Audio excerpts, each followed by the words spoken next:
Hello. Tonight, we are going to wander back into a colder version of Earth, into a time when the horizon did not end in cities or roads, but in ice, pale sky, and the slow movement of animals larger than anything most of us will ever see. It is strange to imagine that the ground beneath our feet, so ordinary now, once belonged to a quieter and much harsher world. A world where winter seemed to have stretched across entire continents, and where people lived by firelight under the breath of mammoths. If you enjoy calm journeys through the deep past, you can subscribe and stay with me for more. It helps this quiet little corner keep going. Now, let everything soften for a moment. Let your breathing settle into its own comfortable rhythm. There is no need to keep track of time here. In a world like this, time moves so slowly that it almost stops feeling like time at all. When people say Ice Age, it can sound like a single chapter, one great freeze that arrived and stayed. But the reality was gentler, and in some ways more mysterious.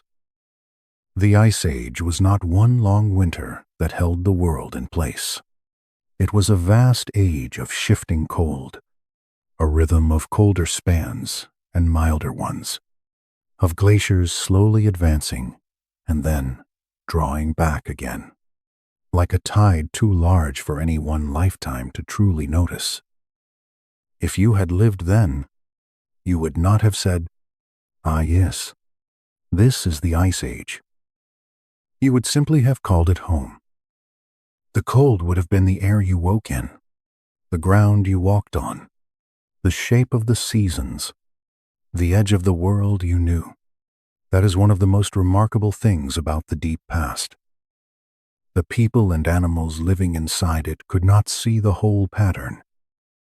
Only from far away, from the quiet distance of science and memory, can we begin to trace its outline?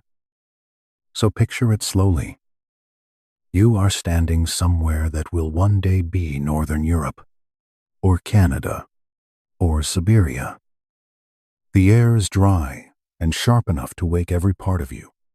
The sky is pale, almost silver, and the light feels thin, as if the sun is reaching the land through a veil of frost. Ahead of you is not a forest, and not a city, but a wall of ice. It rises in silence, a frozen boundary stretching farther than the eye can follow. Near its face, the wind feels colder still, and every now and then there is a distant cracking sound, low and heavy, like the earth clearing its throat. And yet this world is not empty. Far out on the open plain, movement begins to gather. At first it is only a dark wavering along the horizon. Then the shapes become clear. Mammoths, heavy and slow, their coats hanging in rough brown curtains, their tusks curving forward like crescent moons carved from ivory. Their breath drifts upward in white clouds. Snow gathers along their backs. They move together with the patient confidence of creatures built for this kind of cold. Not far from them, perhaps on another continent where the land opens in a different way, giant ground sloths move through a quieter patch of scrub and sparse woodland, their bodies broad and unhurried, as if even urgency has frozen into something slower. In the grass, nearly invisible until it shifts, a saber-toothed cat waits low to the ground. Its body is still, but not relaxed. It is simply saving energy, as all things in a cold world must. And farther south, beyond the reach of the great ice sheets, the planet looks different again. Rivers still run through forests. Deserts still hold their dry silence. Jungles still breathe under warm rain. The Ice Age was never a single white sheet spread over the whole Earth. It was a planet of contrasts. In one place, glaciers pressed down with impossible weight. In another, life continued in green valleys and along warm coasts. The world was colder, yes, but also more varied than we often imagine. That contrast matters because it reminds us that the Ice Age was not a dead world. It was a living one, a difficult world, certainly a sharp world, but full of movement, adaptation, and quiet endurance. Human beings were there too, though not at the beginning of the story. By the time our ancestors entered this colder Earth, the ice had already been shaping continents for a very long while. And those people, small against the scale of the land, had to learn quickly. They followed herds across frozen grasslands. They chipped stone into points and blades. They wrapped themselves in fur. At night, they gathered around fires that must have seemed less like comfort and more like a small, stubborn miracle. It is easy to romanticize that from a warm room. Firelight always seems poetic when central heating is nearby. But for them, it was much simpler. Fire meant warmth. Fire meant cooked food. Fire meant light pushing back just enough darkness to make the world feel survivable. Around those flames they would have spoken softly, repaired tools, watched children sleep, and listened to the wind move over bone, hide, and snow. And over all of this, above every herd and valley and frozen river, the sky kept its own slow account. The Ice Age did not appear overnight. Scientists believe it unfolded through subtle changes in the way Earth moved through space. The planet's orbit shifted. Its tilt changed. Its slow wobble altered how sunlight was spread across the seasons, especially in the north. None of these movements would have been visible to a person standing on the ground. But across thousands and tens of thousands of years, those small changes mattered. Cooler summers meant snow lingered longer. Snow that survived one year could help build the next. Layer gathered over layer. Weight pressed downward. Snow compacted into ice. And ice, once established, began to change everything. As the great sheets expanded, they locked away vast amounts of water. Sea levels fell. Shorelines moved outward. Land that had once rested beneath shallow seas emerged into open air. In places, new pathways joined continents. What is now the Bering Strait became a broad stretch of cold land linking Asia and North America. It was not a bridge in the way we might picture one, not a narrow strip with water trembling on either side, but an entire landscape, wide and windswept, carrying grasses, rivers, herds, and eventually people. You can imagine standing there too. The ground is firm and frozen. The wind travels uninterrupted for miles. Mammoths move in the distance, and perhaps caribou as well. Wolves follow, never too close, never too far. Behind them, with tools and memory and determination, small human groups walk steadily onward. They do not know that later ages will call this migration.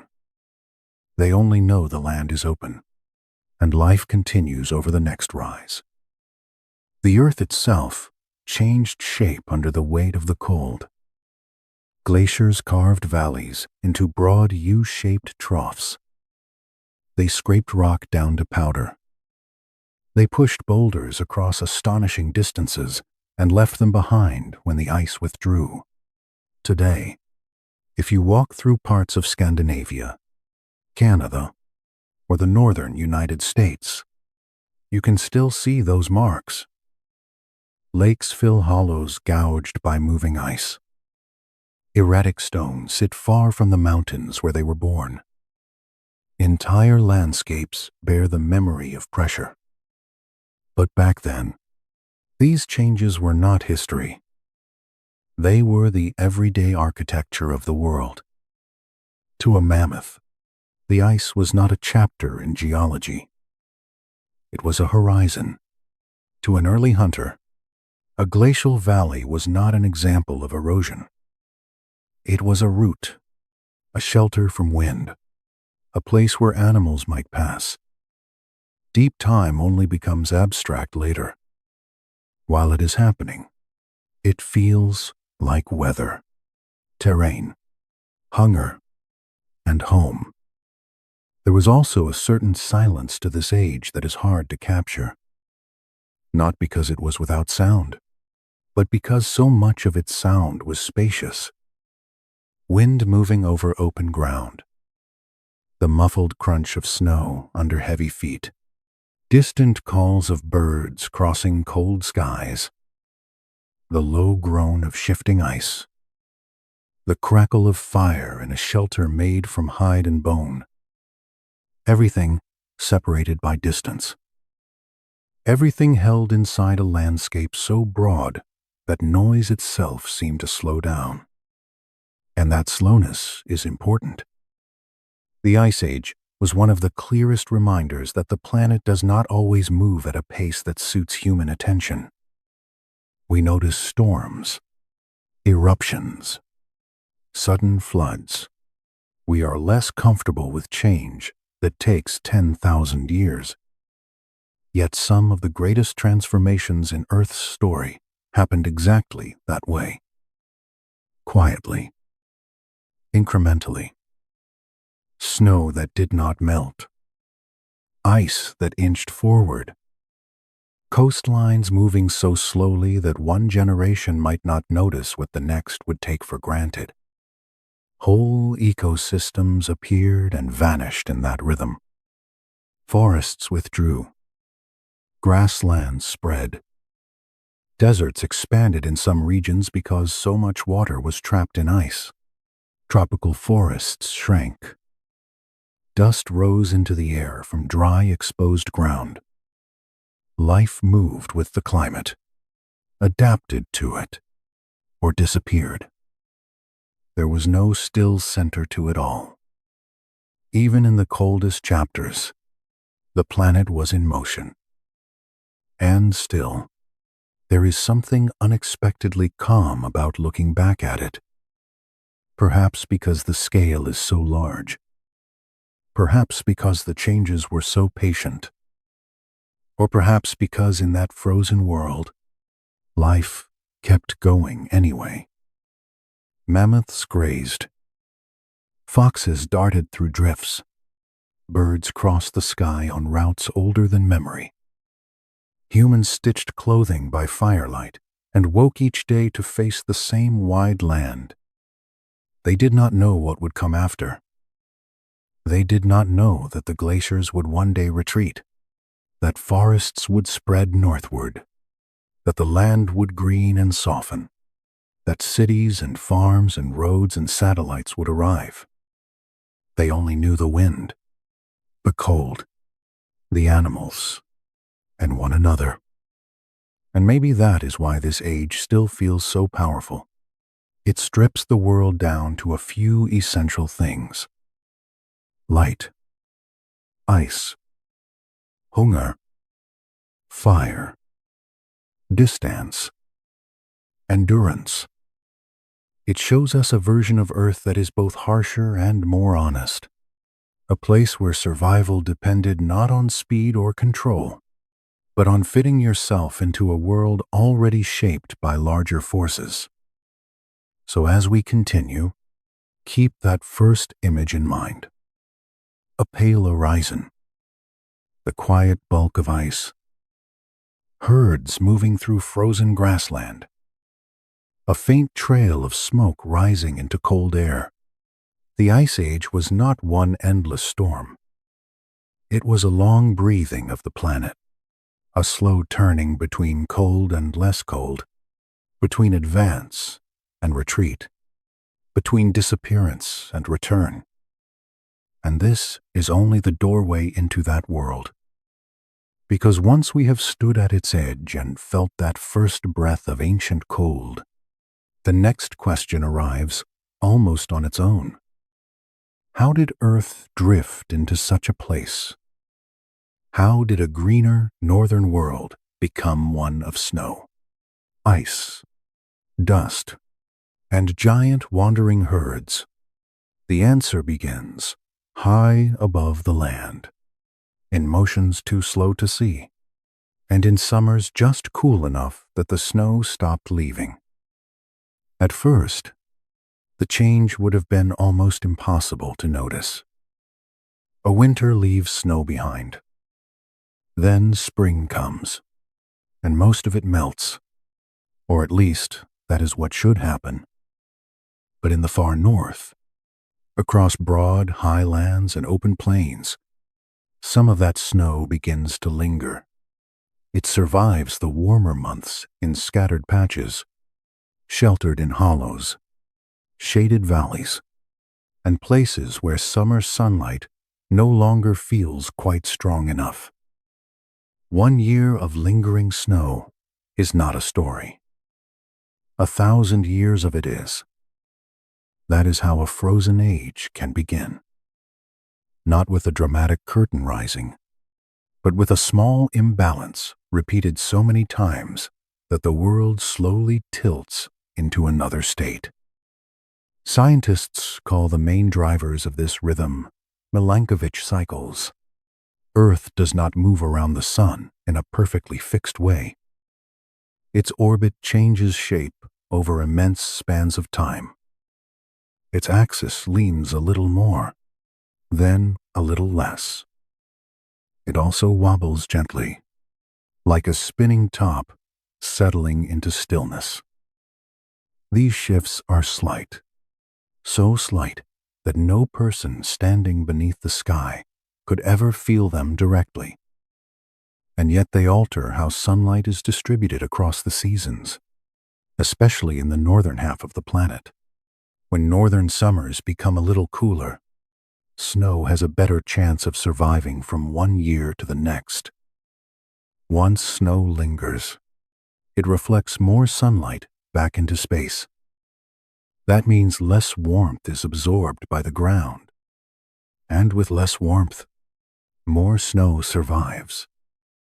One small change begins to support another. Quietly, patiently, the balance moves. It is a little like frost spreading across a window, except the window is a continent, and the process takes millennia.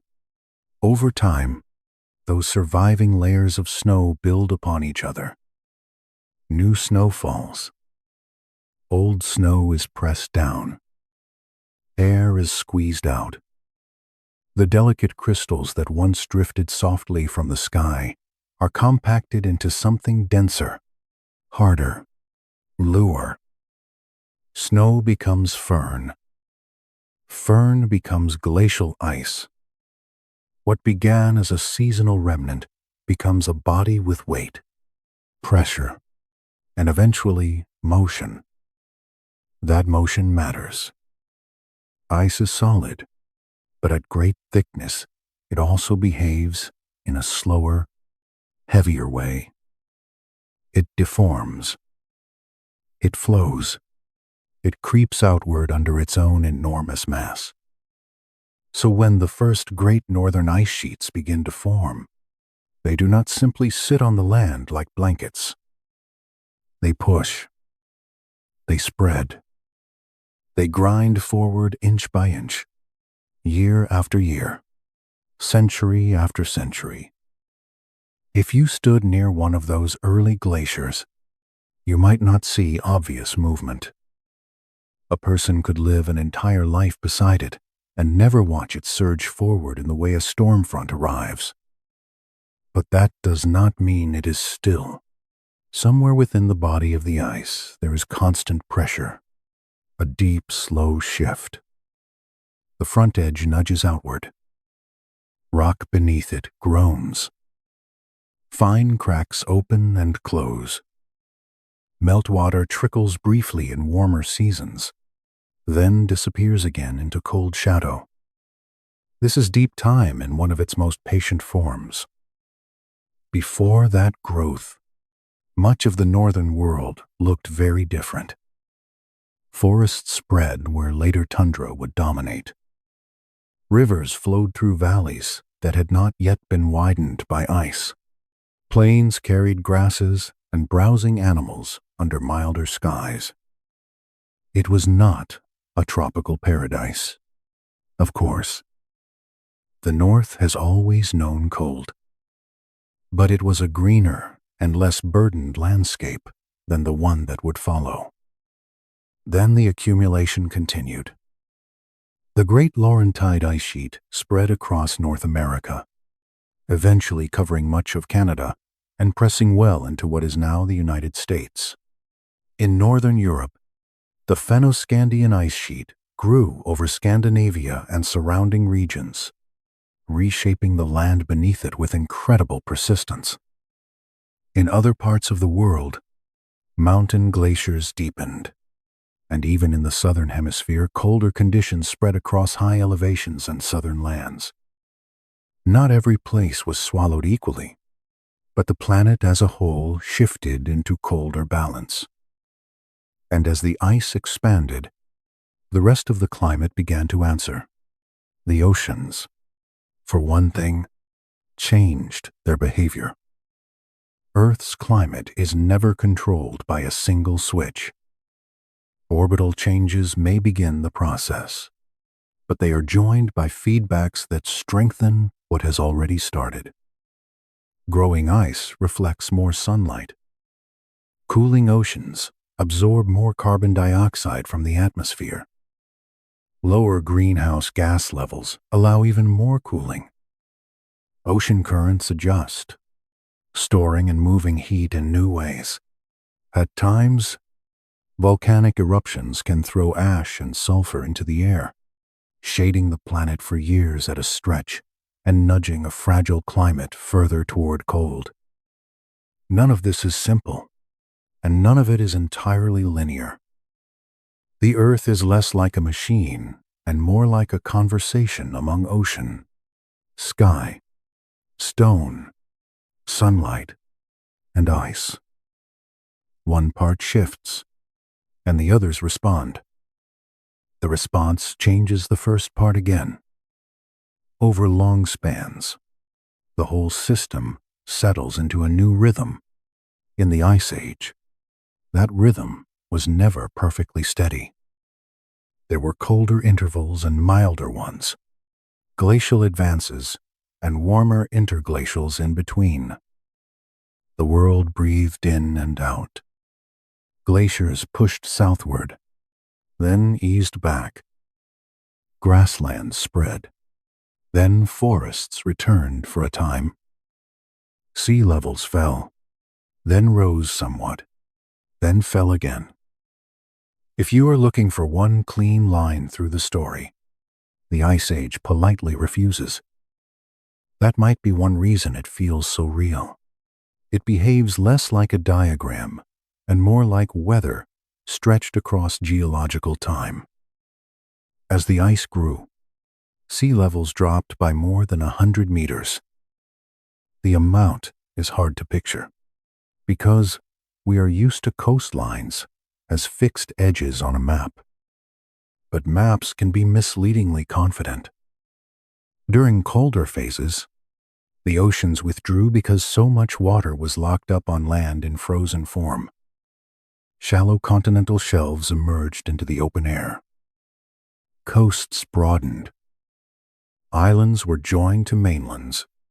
Low corridors opened between places now separated by sea. One of the most famous of these was Beringia, the broad land connecting Asia and North America.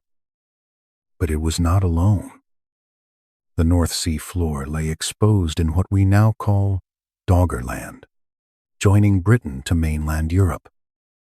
In Southeast Asia, the Sunda Shelf linked islands into a much larger landmass. Australia, New Guinea, and Tasmania were connected in different ways through lowered seas and expanded coastal plains. The world looked familiar from above, perhaps, but only in outline. Its edges had changed. Its routes had changed. Its possibilities had changed. For animals, that meant movement. Herds followed grazing grounds into new spaces. Predators followed the herds. Birds adjusted their paths. And eventually, humans would move across some of these same openings, not because they were following some grand historical destiny, but because land was there, food was there, and life keeps going where it can. Meanwhile, on the continents already shaped by ice, the ground itself was being rewritten. A glacier is a patient sculptor with no interest in subtlety. It scrapes and drags and crushes.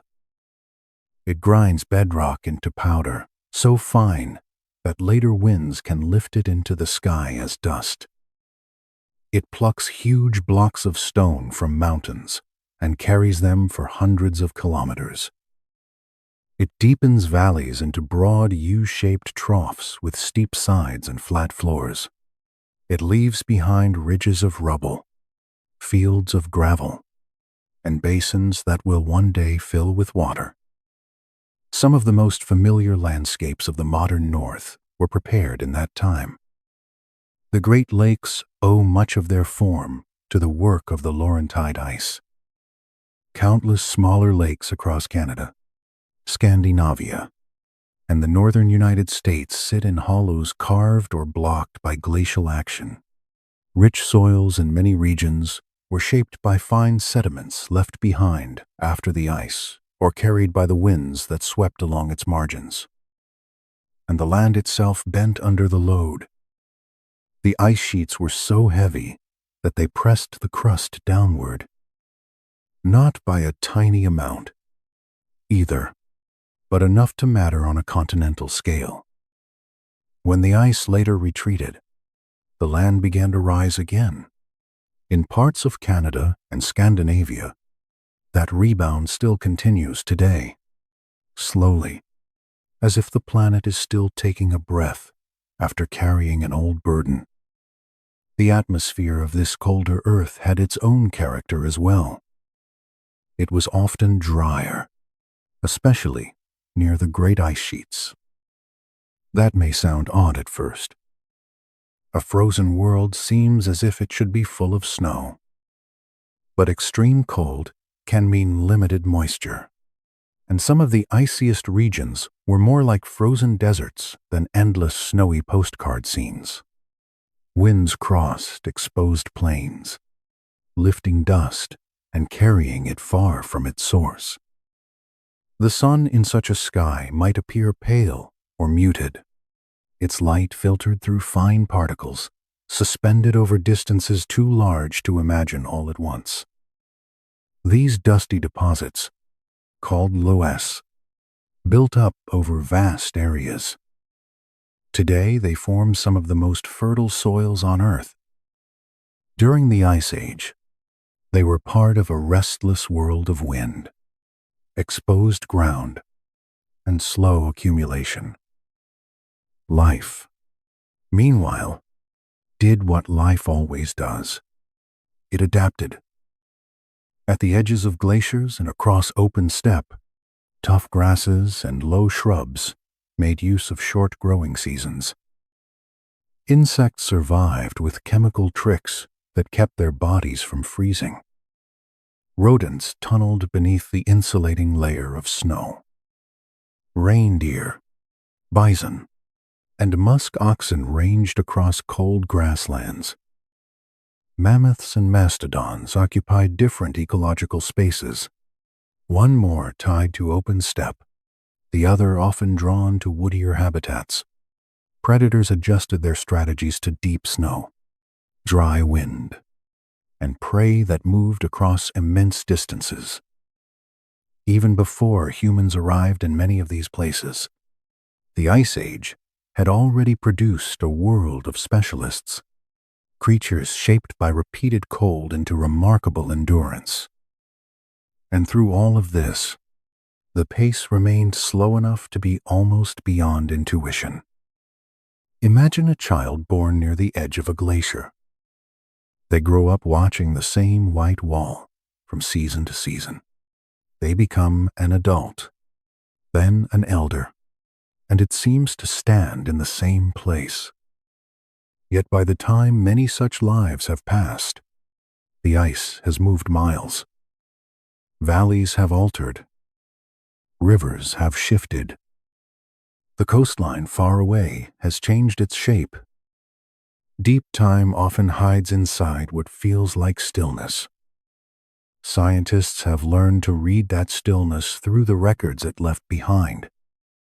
Deep in Greenland and Antarctica, ice cores preserve ancient air bubbles trapped in layer after layer of snowfall.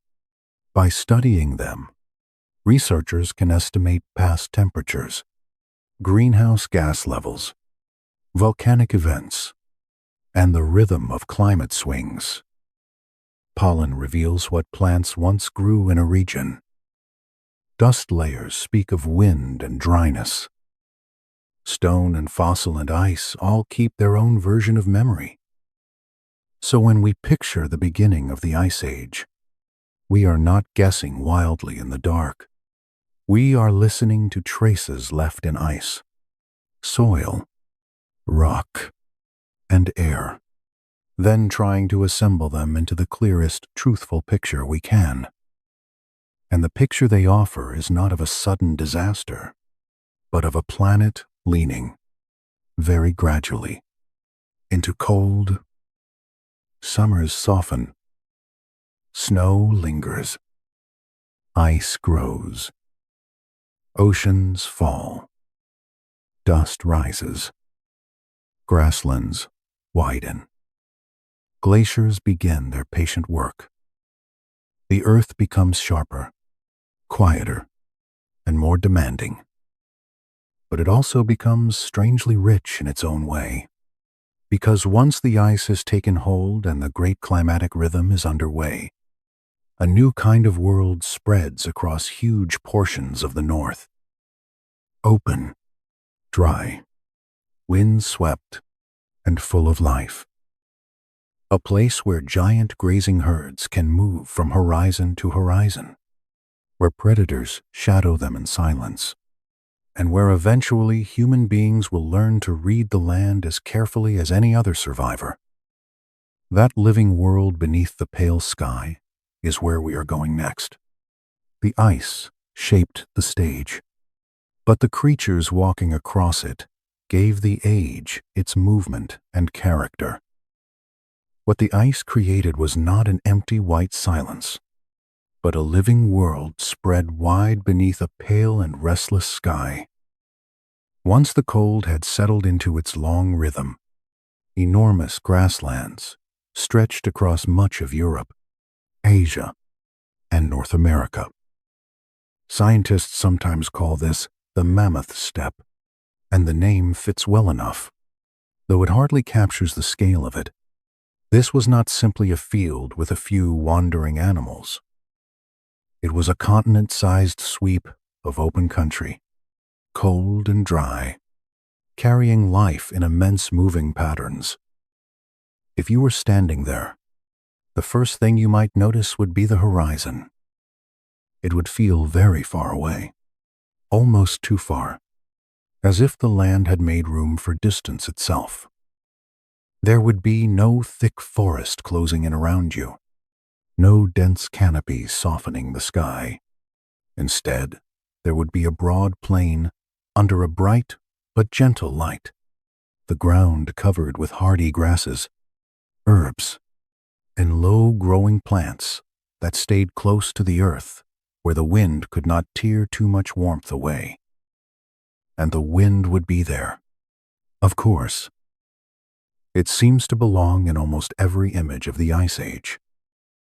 Sometimes moving quietly, combing over the plains in long invisible passes. Sometimes sharper, carrying dry snow or lifting a little dust into the air. It gave the land a feeling of motion even when nothing else was moving, though in truth something was nearly always moving out there. Far off, dark shapes would gather into a line. Then the line would divide and deepen until it became a herd. Mammoths crossing the steppe at their own unhurried pace, each one wrapped in a coat of long, rough hair, with a softer underlayer beneath to hold in warmth. Snow settled along their backs. Their tusks curved forward in pale arcs. Their feet pressed deep marks into the ground, and the animals behind them followed paths that had likely been used before, and would be used again. There is something strangely calming about imagining such large creatures moving so slowly. They do not rush. They do not waste effort. In a cold land, economy matters. Every motion must count. A mammoth lowering its head to brush away snow with the swing of a tusk. A calf staying close to the larger bodies around it. The herd tightening slightly when the wind grows stronger. These are small decisions, but they are the difference between surviving winter and being swallowed by it. Mammoths were among the great symbols of this age, but they were not alone.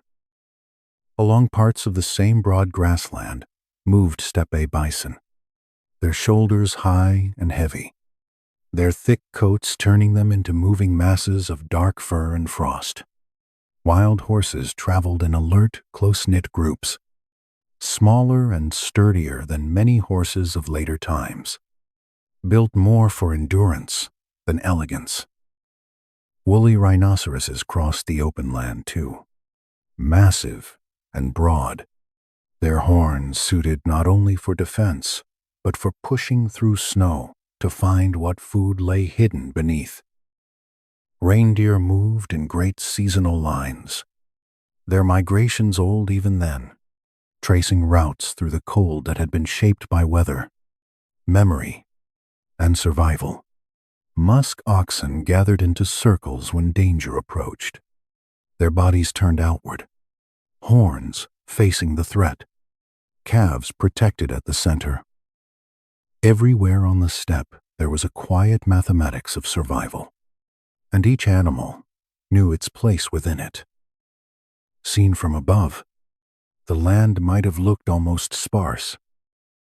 Wide space, thin vegetation, long reaches of earth and frost. But life did not measure abundance in the way we often do. The mammoth steppe was astonishingly productive because the plants that grew there were suited to the conditions. They stayed low. They made the most of short summers. They returned quickly when warmth allowed. Grasses and flowering herbs covered enormous areas, and together they fed herds on a scale that feels almost difficult to hold in the mind. It is one of the quieter surprises of the Ice Age that cold did not always mean emptiness. In many places it meant openness, and in that openness life found room. One herd led to another. Grazers supported predators. Carcasses fed scavengers. Bones enriched the ground. Dung fed insects and soil. The system was vast, but not random. It was tightly woven, a frozen world made of countless dependencies. Predators moved through it with the same steady certainty. At the edge of the herd, perhaps nearly invisible against the muted land, A cave lion watches and waits. It is larger than most modern lions, though different in proportion, leaner in some ways, shaped for movement through open country. A saber-toothed cat, stockier and built for ambush, keeps to cover where there is any cover to be found. A riverbank, a rise in the ground, a patch of scrub. Dire wolves move in packs, patient and alert, not eager to waste energy on the wrong target.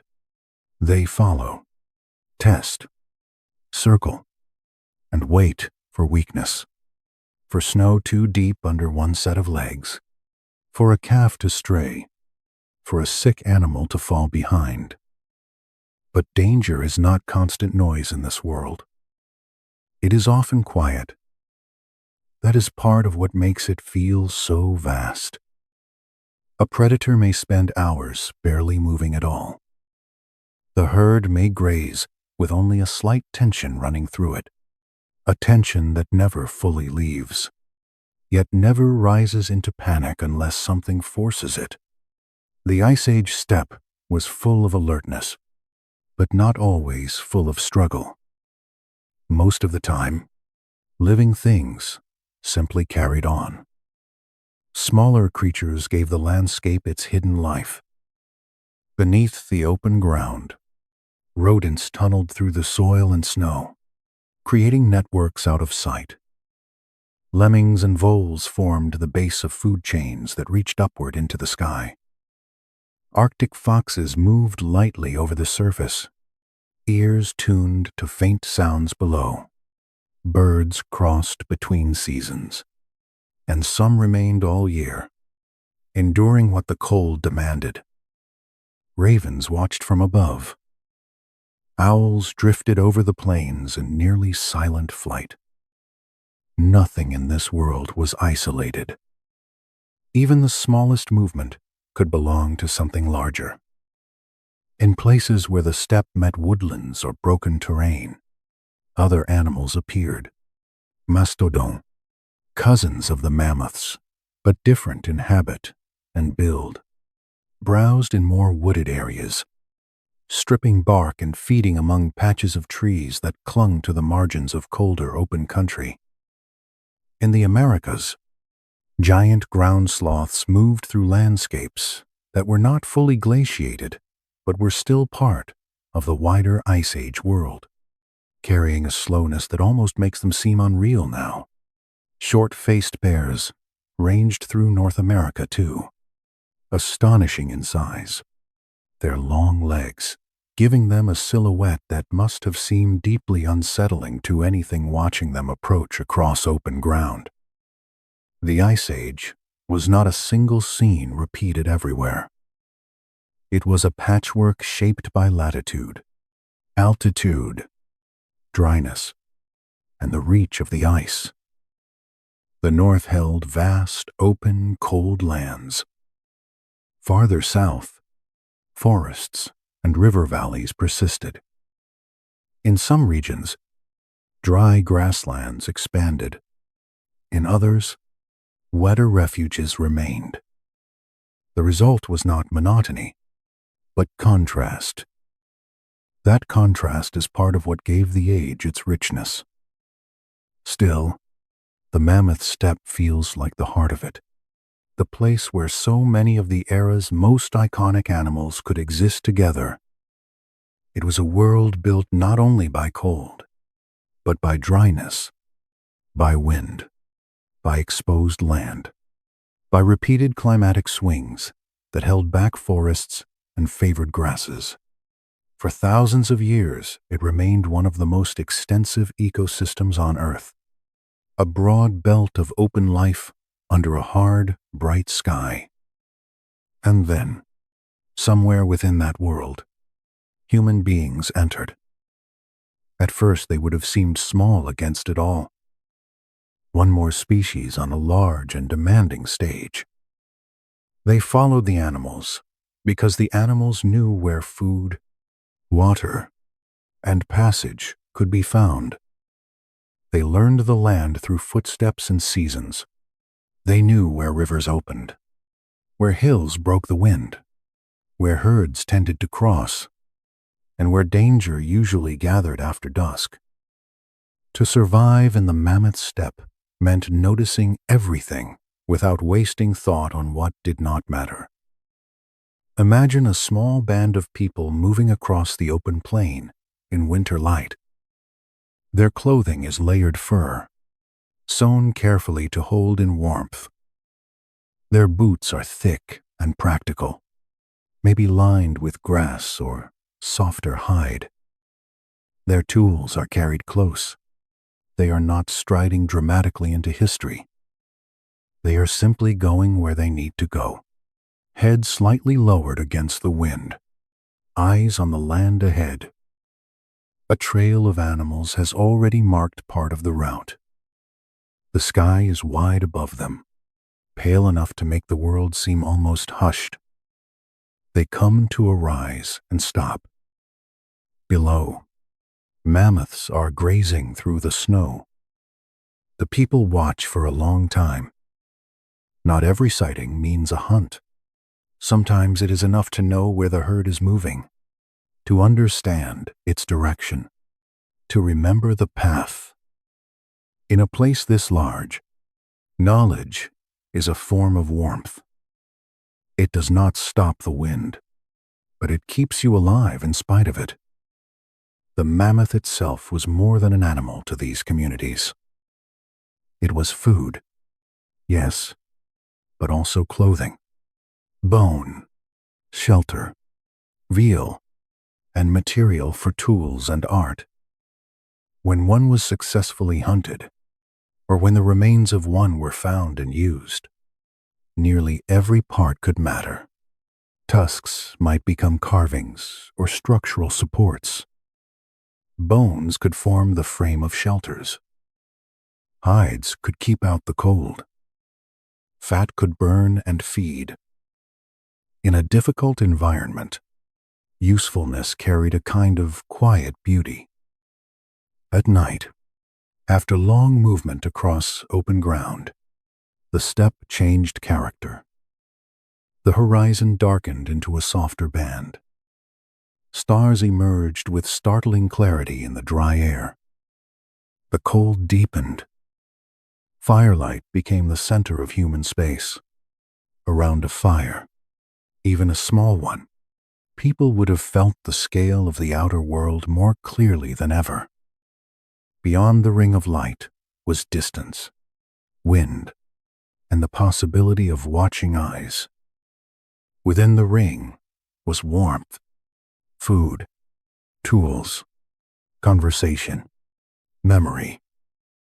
It is tempting to think of the Ice Age only in terms of grandeur, glaciers, mammoths, endless plains. But life was also made of smaller moments. A hand warming near embers, snow melting from boots, fur drying by the fire, a child listening while adults speak softly. The familiar shape of one shelter against an unfamiliar sky. These details belong to the age as much as the giants do. And always the land continued, stretching onward. In summer, the steppe would soften for a brief while. Snow retreated. Grasses and herbs answered quickly to the light. Insects rose into the air. Migratory birds passed through. Water ran more freely across the surface, gathering in channels and shallow pools. Herds spread wider when they could. For a short season, the whole landscape seemed to exhale, not into lushness exactly, but into possibility. Then the cold gathered again. That repeated turning between harshness and reprieve helped shape every creature that lived there. Animals stored fat, grew coats, migrated, changed behavior, followed tested routes. Humans watched and adapted in turn. They learned the land not as a static map, but as a living pattern that changed with temperature, snow cover, wind, and the movement of prey. The mammoth steppe was not simply a setting. It was a teacher, though not a gentle one. Scientists have learned much of this world from frozen remains, preserved bones, pollen, dung, stomach contents, footprints, and the patterns left in sediment and permafrost. In Siberia, mammoths have emerged from frozen ground, with fur still attached, as if the cold refused to let them vanish completely. The grasses they once ate have sometimes been found still preserved within them, small fragments of a lost landscape carried forward by ice itself. There is something deeply moving about that. The past does not only leave skeletons. Sometimes it leaves texture. Sometimes it leaves a meal unfinished. So when we picture the Ice Age as a world of giants, it is not only because the animals were large, though many certainly were. It is also because the scale of everything around them was large. Large plains, large distance, large weather, large silence. To live there was to be measured constantly against something wider and older than yourself. And perhaps that is why this chapter of Earth's history feels so strangely peaceful from far away. It was hard, of course. It demanded endurance every day. But it also carried a kind of clarity. The land was open. The rules were direct. Life moved in visible patterns. If you looked long enough, you could feel how everything belonged to the same cold-breathing system. The great herds crossing under pale sunlight, the predators shadowing them, the small animals beneath the snow, the people near their fires, listening to the wind, all of it held together by a grassland world that would last for thousands of years, and yet was never permanent. Because, even now, while the mammoth steppe seems almost timeless, change is already waiting at its edges. The glaciers continue to shape the land. Dust continues to travel through the air. Seas remain lower than they are now. Beneath the calm movement of herds and the soft return of seasons, the whole planet is still shifting in ways too slow to see. To understand that hidden movement, we have to leave the animals for a while and look more closely at the deeper structure of the Ice Age world, the life beneath the snow, the carving power of the glaciers, the falling seas, and the winds that carried stone itself across continents.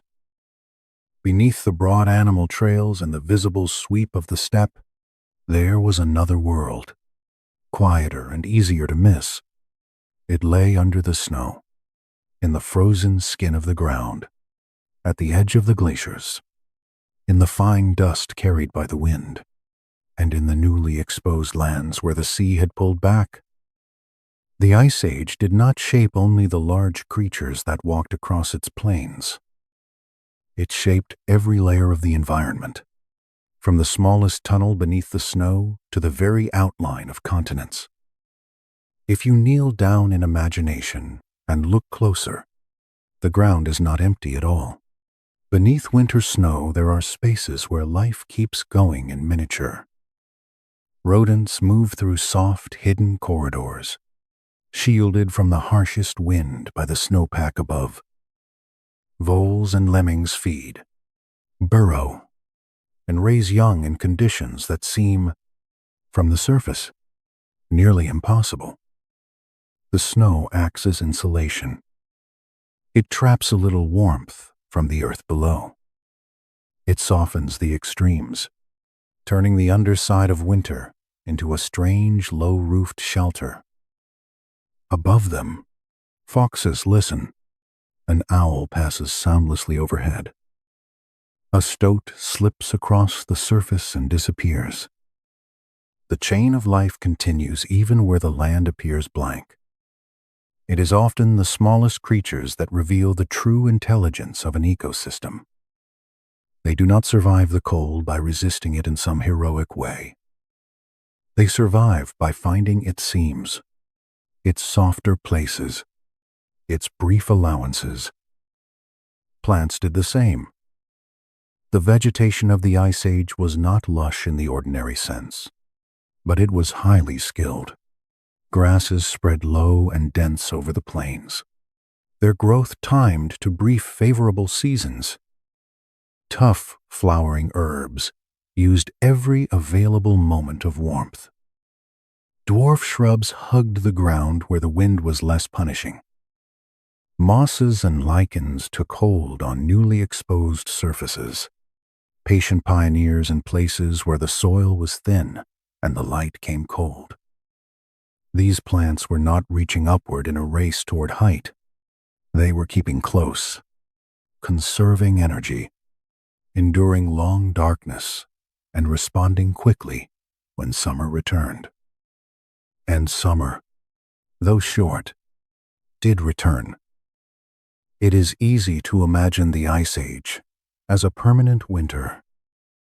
But in many regions there were seasons, strong ones.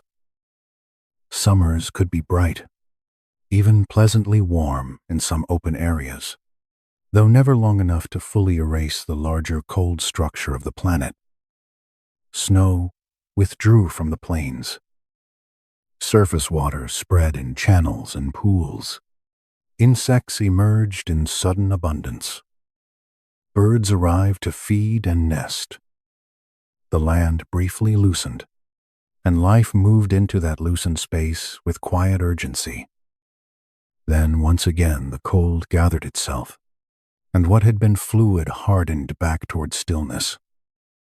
Farther north, and higher, where the glaciers dominated, the rhythm felt different. There the ice itself became the main fact of the landscape. We often picture glaciers as passive things, scenic walls of frozen white standing in silence. In reality, they were among the most active forces on Earth, only active at a tempo so slow that their power can be mistaken for stillness. A glacier begins modestly enough, with repeated snowfall compacted over long time into solid ice. But once a mass becomes thick enough, gravity begins to pull it outward. The ice deforms under pressure and creeps downhill or outward across the land. It grinds, drags, presses, and reshapes. The farther it spreads, the more it changes what lies beneath. Imagine standing near the front of an enormous glacier. Its face rises in pale layers tinged with blue where the ice is dense and clean. The air nearby feels colder than the open plain behind you. There are cracks running through the surface, some shallow, some deep enough to swallow sight. Meltwater trickles through them in brighter seasons, then vanishes into hidden channels below. Every now and then, a sound breaks across the quiet. A sharp crack, a deep shifting groan. The voice of pressure moving through ancient frozen weight. It does not hurry. It does not need to. A few feet in a day, repeated over centuries, can transform a continent. As glaciers advanced, they scraped the earth bare. They pulled up blocks of stone. They ground bedrock into fine powder. They deepened valleys and widened them into broad U-shaped forms, unlike the narrower paths carved by rivers. They bulldozed debris before them and dropped it behind in ridges, mounds, and jumbled fields of gravel and stone. When the ice later withdrew, lakes gathered in the hollows it had created. and rivers took new paths along the terrain it had reorganized. Much of the modern northern landscape still speaks that language. The Great Lakes, the countless smaller lakes across Canada and Scandinavia, the rounded hills, the polished rock surfaces, the isolated boulders left far from their source. All of these are glacial sentences written into the land. Some are easy to read once pointed out. Others require a trained eye. But the meaning remains the same. Ice was here, and it was powerful. The crust of the planet itself felt that power. The thickest ice sheets were so heavy that they pushed the land downward beneath them. When they later melted, the ground began to rise again, a slow rebound that still continues in some places. Even now, thousands of years after the last great retreat, parts of the North are still adjusting to a weight they no longer carry. The Earth remembers pressure longer than we remember stories. And while the land bent under ice, the oceans changed shape beside it. So much water became locked away in glaciers that sea level fell dramatically. Coasts extended outward. Shallow seafloors emerged into daylight. Entire regions that are now submerged became open country, with rivers, grasses, and animal paths crossing them. To us, these places seem lost, because we know them only beneath water. But during the Ice Age, they were simply part of the world. Beringia was one of the largest and most important of these exposed lands. It linked Asia and North America across what is now the Bering Strait. But it was not a narrow crossing. It was a wide, cold plain of its own, a place of tundra, steppe, rivers, and migrating life. Herds moved across it. Predators followed. Humans eventually did the same, though to them it would not have felt like crossing a bridge. It would have felt like continuing across land that happened to exist. Farther west, the floor of the North Sea stood open as Doggerland, joining Britain to continental Europe. In Southeast Asia, lowered seas connected islands into much larger land masses. Australia, New Guinea, and Tasmania were drawn together more closely through broader coastal plains and land connections. The map of the Ice Age was less an altered version of ours than a reminder that maps are temporary things. Sea and land are always negotiating, even if the argument takes thousands of years. Those exposed shelves and coastal plains were not empty margins. They changed the movement of animals, widened migration routes, and opened possibilities for human travel and settlement. Rivers ran across ground that now lies drowned. Herds grazed where fish later swam. Camps may have stood on land, later claimed by rising seas. The present coastline often hides a great deal of the human and ecological story that once unfolded beyond it. The air above this colder Earth had its own strange quality. Near the major ice sheets, conditions were often dry. Winds moved strongly across exposed plains and glacial margins, lifting fine particles of rock ground down by the glaciers themselves. Dust rose into the sky, traveled long distances, and settled in layers far from where it began. In some places, those deposits became remarkably thick. Today, we call them loess, and they are among the most fertile soils in the world. There is something quietly beautiful in that transformation. A glacier crushes stone into powder. Wind carries the powder away. It settles over distant lands.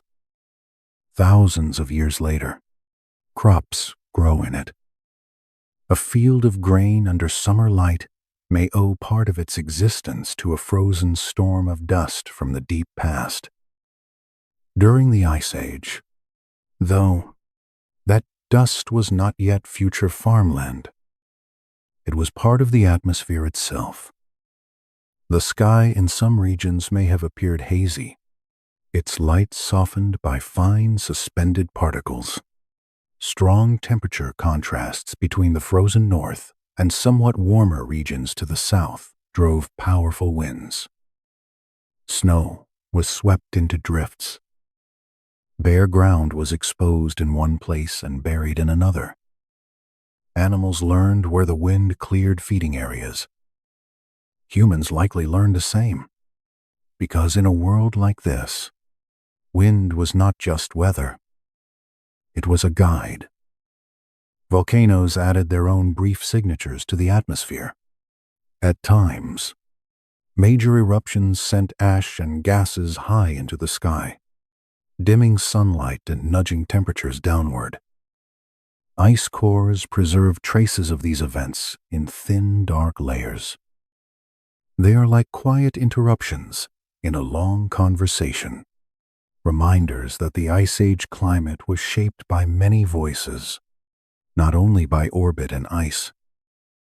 And then there were the waters locked within and around the glaciers, where meltwater gathered behind walls of ice or in basins sealed by glacial debris. Lakes formed. Some remained stable for long stretches. Others were temporary, waiting for a weakness in the barrier that held them. Their presence changed local climate, animal movement, and later human opportunity. The Ice Age world was not simply a combination of frozen land and open steppe. It was also a world of hidden water, trapped water, slowly moving water, and eventually powerful floods. Though those greater outbursts belong more fully to later chapters. For now, it is enough to picture a landscape under constant subtle revision. A glacier pressing into one valley, while another is being left bare. A newly exposed coastal plain opening to wind and hooves. Dust settling over distant grassland. A rodent tunnel beneath snow. A strip of summer flowers along meltwater. Everything connected. Everything moving at its own pace. Humans living within this world had to understand those layers, even if they did not describe them scientifically. They knew where the ice blocked passage and where a valley offered shelter. They knew the difference between windswept ground and dangerous drifted snow. They recognized the places where animals crossed exposed plains and where water lingered after thaw. Knowledge in such a world was geographic, seasonal, practical, and intimate. You did not need to know the phrase glacial, erratic, to understand that a giant stone offered windbreak. You did not need to define loess to notice that some ground held growth better than another. What matters is that the Ice Age was never only about cold. It was about structure, about how cold reorganized water, land, sky, movement, and life itself. It made some places dry and open, some buried and silent, some newly connected, and some impossible to cross. It carved, exposed, buried, carried, and revealed. It made the world feel larger because it changed what distance meant. If you were standing then on a ridge above the open steppe, perhaps with low sunlight stretched across the land, you might see several of these layers at once. A herd moving slowly through the grassland below. Wind lifting fine dust in the distance. A pale wall of glacier beyond. A river winding through freshly carved terrain. Birds passing over an exposed plain that, in another age, will lie under the sea and near your feet. Perhaps the faint opening of a tunnel beneath the snow where unseen life continues, regardless of the scale above it. That is the quiet wonder of this world. The immense and the tiny existed together without conflict. A mammoth herd and a vole tunnel were both equally part of the Ice Age. A glacier shaping a continent and a fox listening for movement under snow were both expressions of the same age. And still, for all this complexity, the world held together. The systems worked. Life found routes through them. Animals adapted. Plants endured. Humans learned. But as we follow the human thread deeper into this landscape, another shift begins to matter. People are no longer just watching the world and moving through it. They are learning how to live within it more skillfully, how to make warmth, clothing, shelter, tools, and memory into something strong enough to stand against the cold. The next step in the story belongs to them, not as masters of the Ice Age, but as careful readers of it. For a long time, human beings in the Ice Age world would have looked very small against everything around them. The land was wide, the weather unforgiving, the animals immense, and the seasons capable of reshaping the rhythm of life without asking permission. Yet small does not mean helpless. Over thousands of years, people learned how to live within that cold geography with a kind of careful intelligence, not by overpowering it, but by paying attention to it. If you picture them now, do not imagine crowds. Imagine small bands moving slowly through open country, a handful of figures crossing the steppe beneath a pale sky. Their clothing is made from hides and fur, layered thoughtfully rather than elegantly. Their boots are practical, their tools carried close, their route chosen with care. They are not wandering aimlessly through some blank prehistoric background. They know where they are going. The valley ahead offers shelter from the wind. The river bend farther on may hold tracks. The ridge behind them gives a last view of the herd they have been following for days. Knowledge was one of the most valuable forms of warmth in this world. It did not glow like fire, but it saved lives in much the same way. A person who knew where snow drifted too deeply to cross, where animals watered in late season, where dry grass could still be found for lining boots or bedding, and where stones suitable for tools might be gathered, carried more than information. They carried continuity. In a landscape that could look wide, empty, and repeating to unfamiliar eyes, these people saw patterns. They read the land the way others later learned to read ink.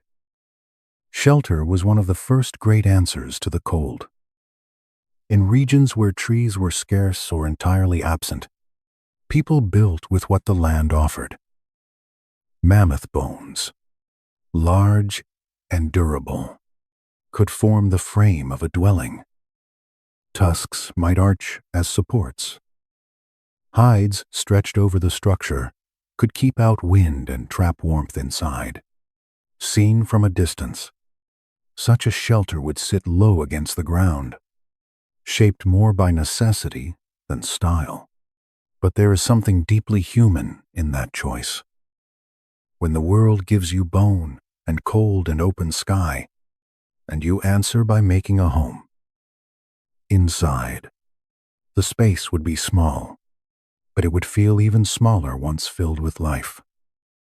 Fur bedding on the ground, tools laid carefully near the wall, scraps of hide waiting to be worked. bundles of gathered material kept dry and close, the air carrying the smell of smoke, animal skin, and the faint mineral scent of frozen earth brought in on boots. If the fire is burning well, there is a softness to the interior light that feels almost miraculous against the hard brightness outside. Fire was never just one thing. It was heat. Yes. It was cooking, light, and protection. But it was also a center. In a world where darkness and cold pressed close around the edges of life, a fire created a circle in which human time could unfold differently. Around it, people could repair tools, soften hides, share food, tell stories, teach children, and simply rest their bodies after long movement through snow and wind. It is not difficult to imagine the feeling of entering that warmth after a day outside. Cold hands held close to flame, frost melting from fur, the slow return of sensation to feet, a pot or skin bag warmed near the edge, soft conversation, the crackle of wood or bone fuel, perhaps someone adding a new piece carefully, making sure nothing is wasted. In such a place, even silence would have felt companionable. The fire speaks enough for everyone, but warmth had to be earned again and again. Nothing in the Ice Age could be taken for granted for long. Clothing mattered as much as shelter. Fur garments were not rough improvisations, but increasingly refined solutions shaped by long experience. People stitched hides together using bone needles and sinew. They layered materials to trap heat. They lined boots. They made coverings for hands, heads, and shoulders. Every seam mattered. A well-sewn coat was not only useful, it was a piece of survival made visible. You can picture a person sitting near the fire, drawing a needle through hide, with steady, practiced hands. There is no hurry in the movement, because hurry leads to mistakes, and mistakes in winter have a way of becoming larger later. The fur is turned just so. The seam pulled tight. Perhaps a child watches nearby, learning without formal instruction, simply through repetition and presence. Much of human knowledge in this age moved that way, from hand to eye to hand again. Hunting, too, depended on patience and shared effort. A single person with a spear could be brave, but bravery alone was not enough in a world of mammoths, bison, reindeer, and shifting weather. Successful hunting required memory, communication, timing, and restraint. People watched herds over time. They noticed patterns. Which route did the animals take between grazing and water? Where did the ground narrow? Where did snow slow movement? Where did a riverbank, ravine, or rise in the land create an opportunity? Not every hunt would have been grand, and many likely failed. That matters.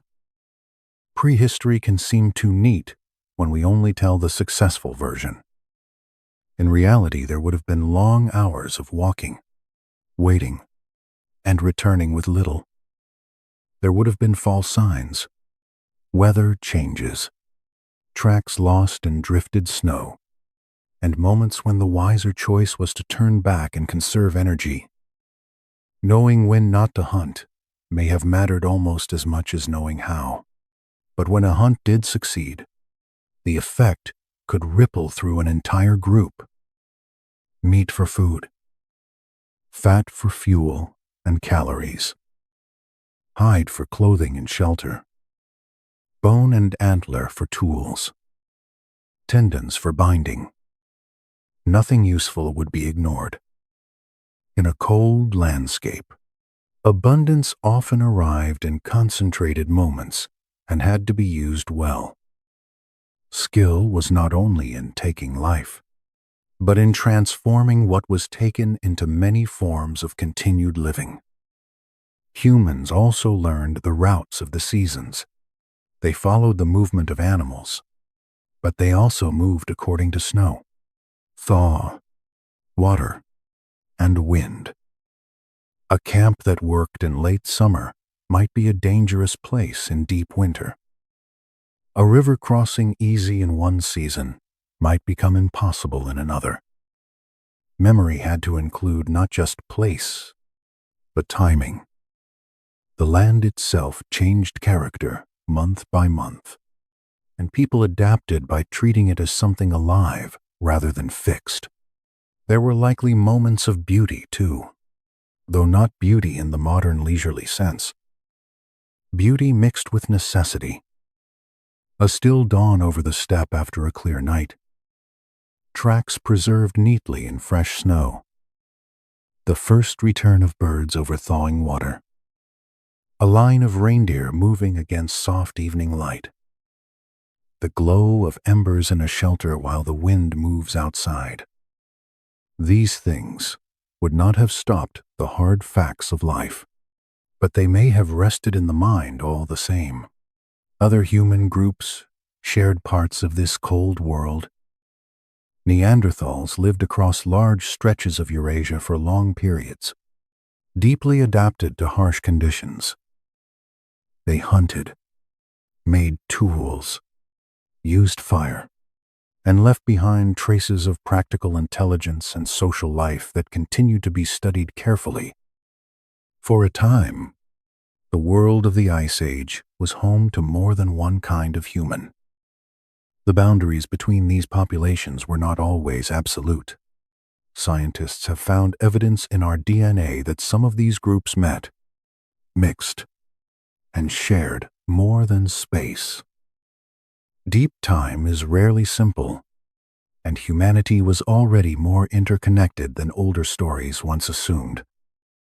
That, too, is quietly moving to think about.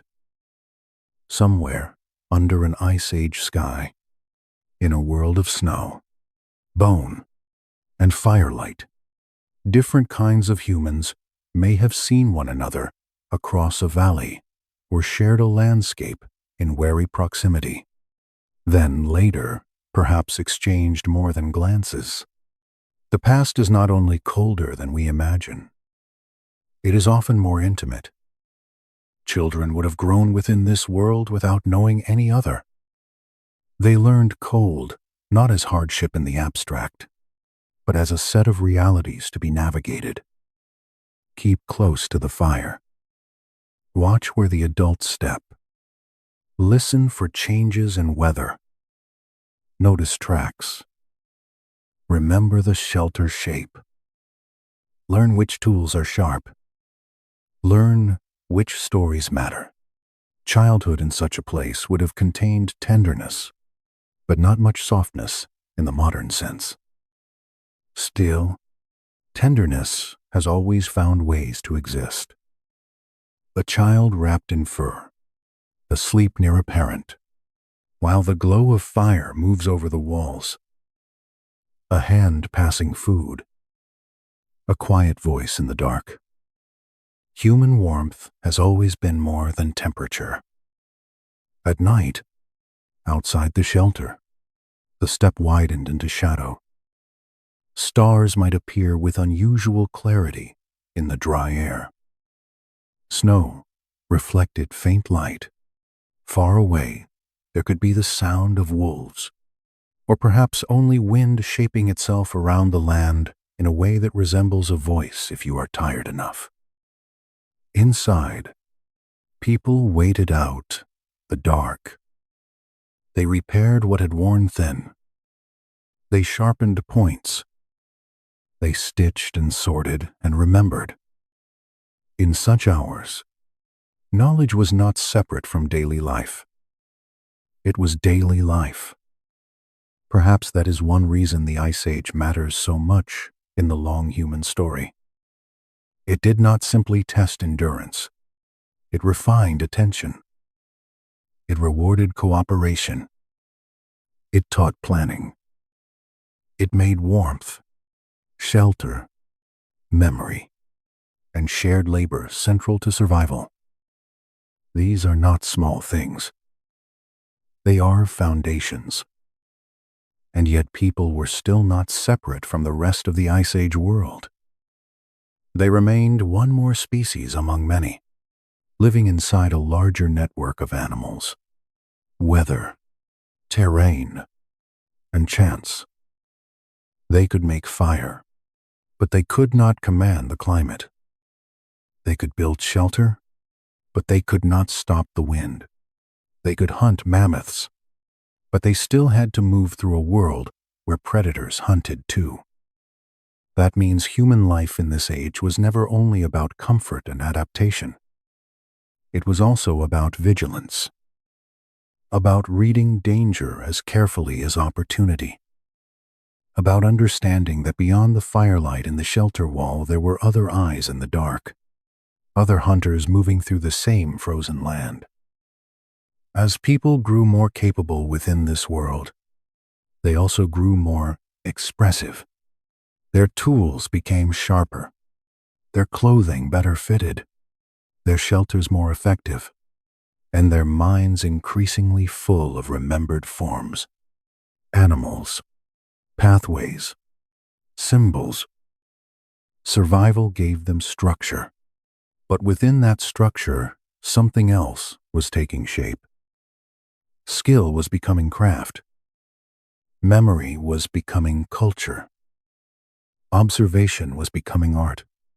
The next step in the story lies there, in the hands that shaped stone and bone, in the flicker of cave light on painted walls, and in the quiet understanding that to live in the Ice Age was not only to endure it, but to imagine within it. Once human beings learned how to stay warm, move wisely, and live with some steadiness in the cold, another change began to appear.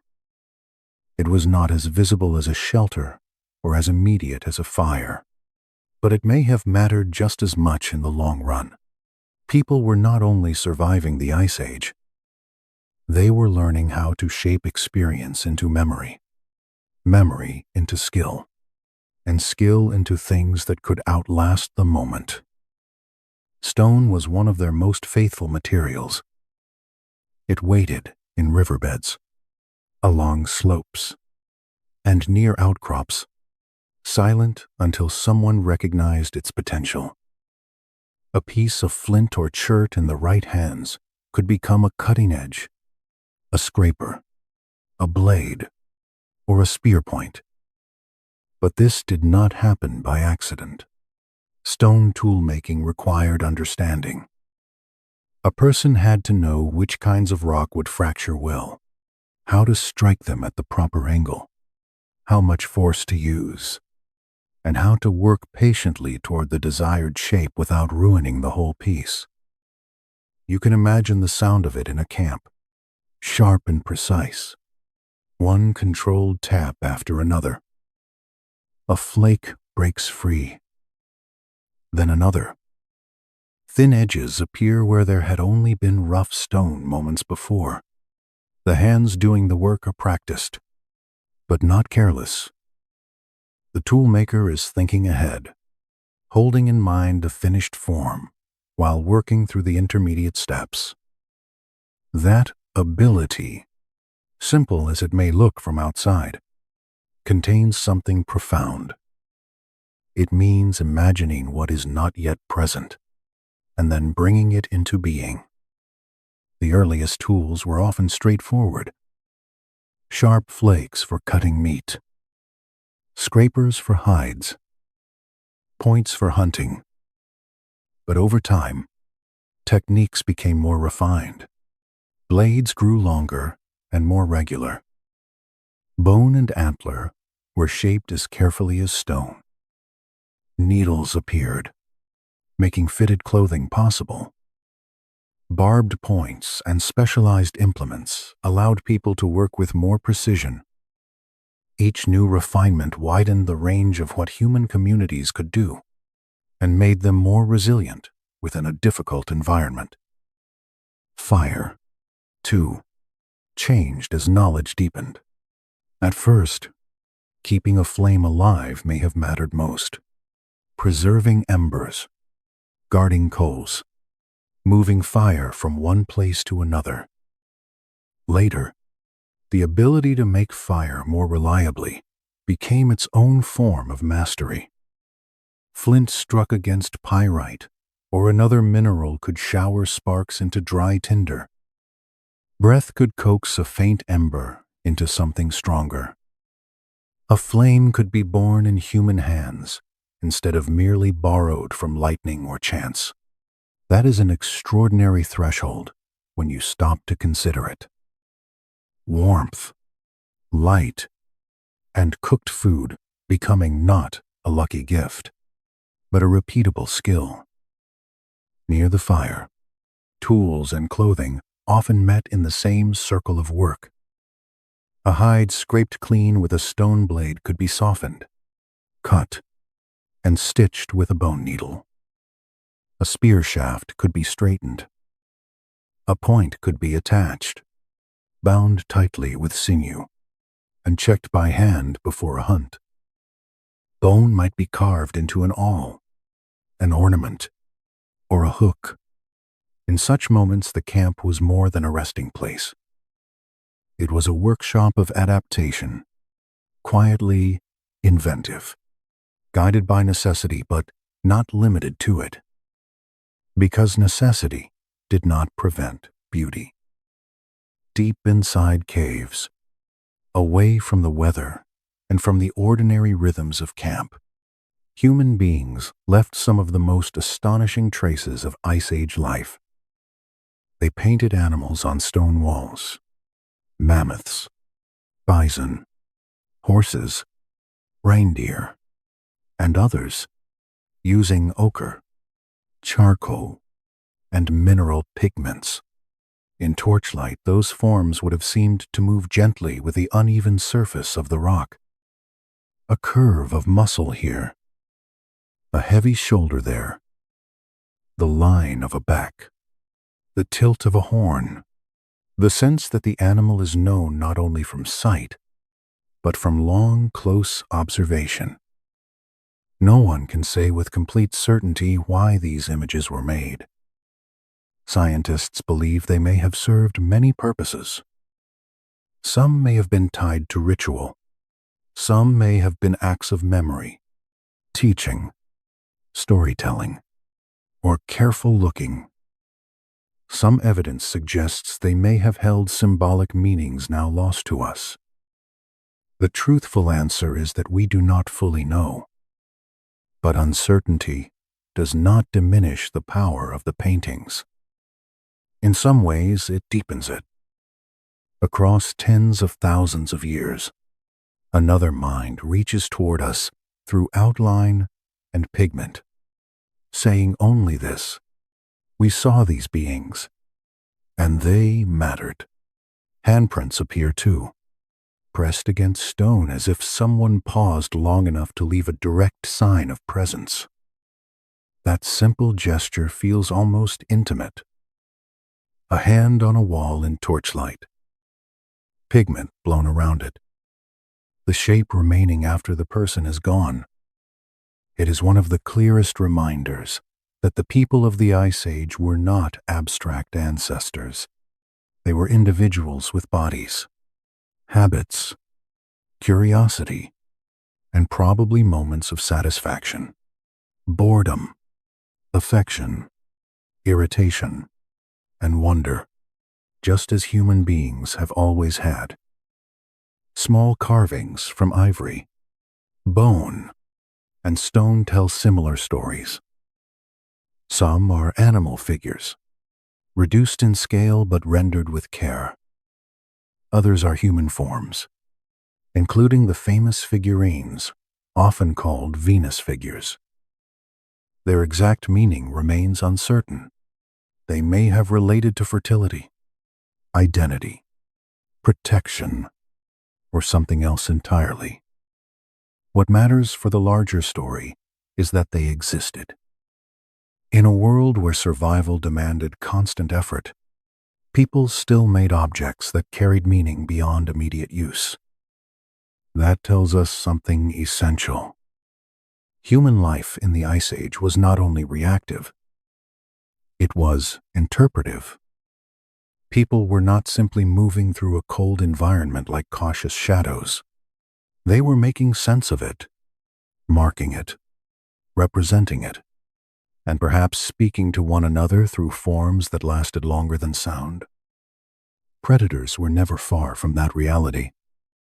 Beyond the circle of human firelight, other hunters moved through the same lands.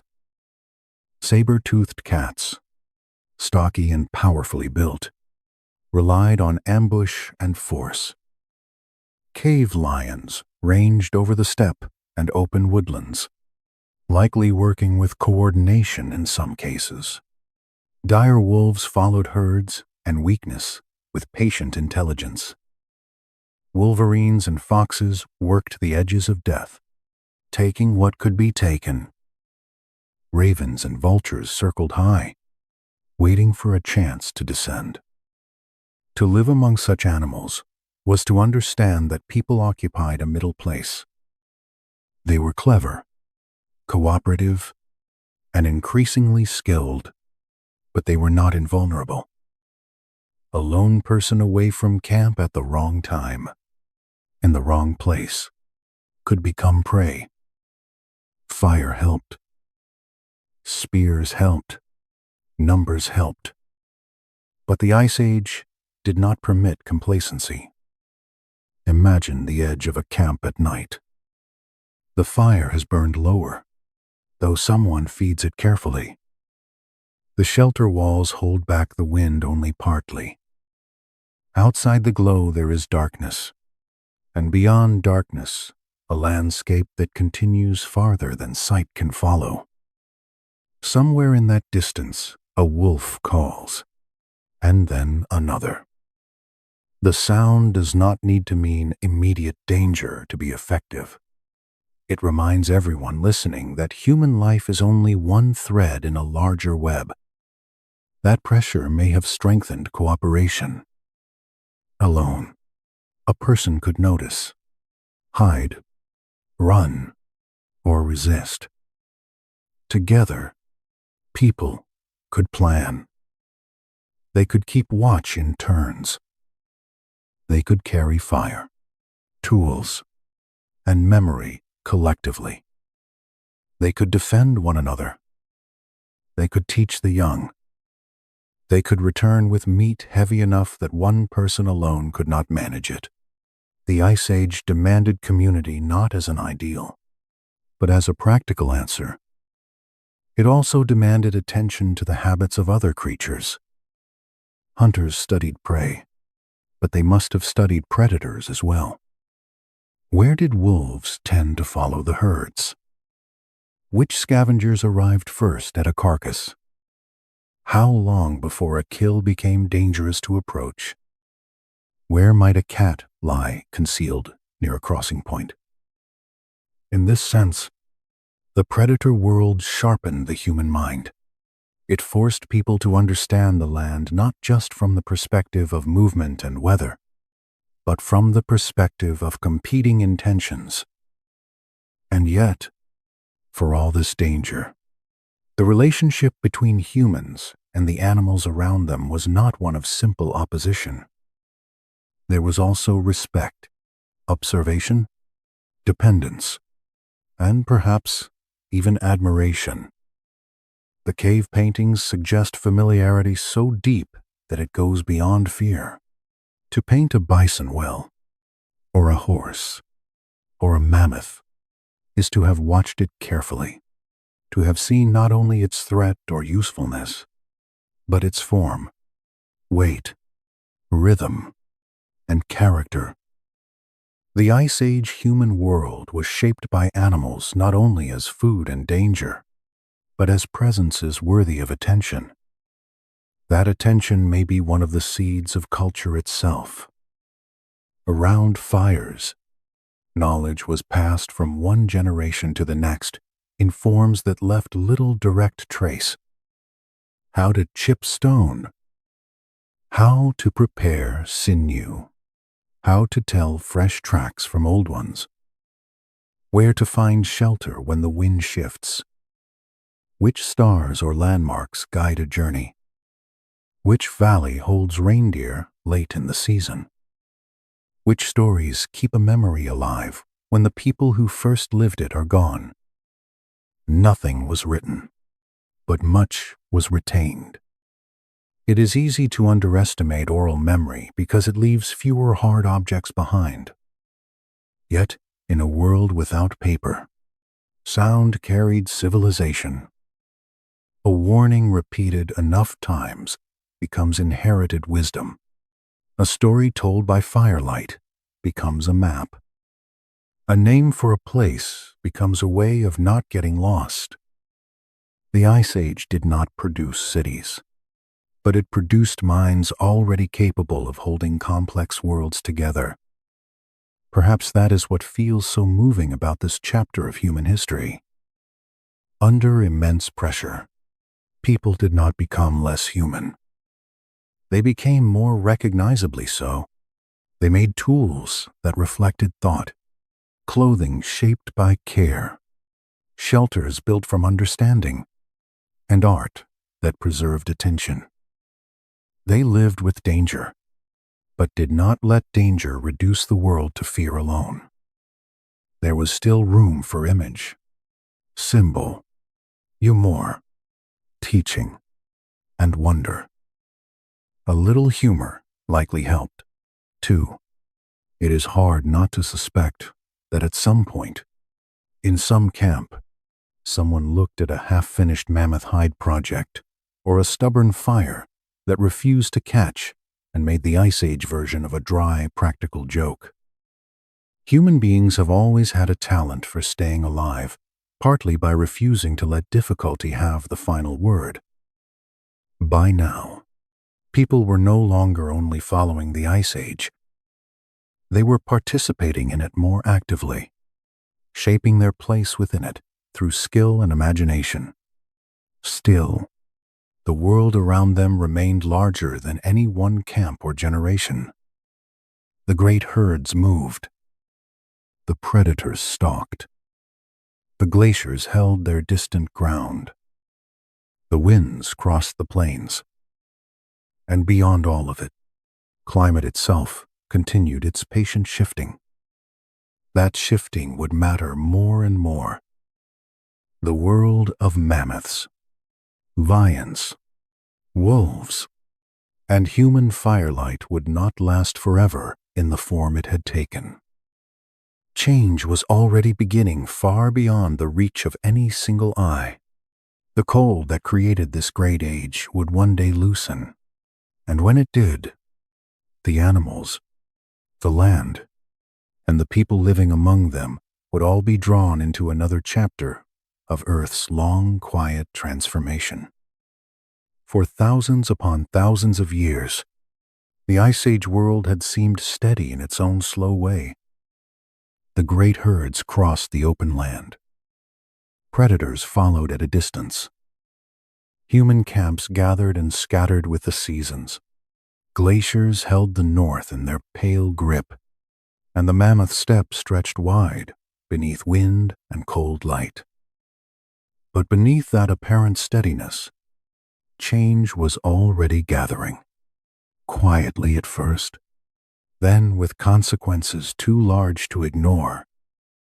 It began, as so many deep changes do, almost invisibly.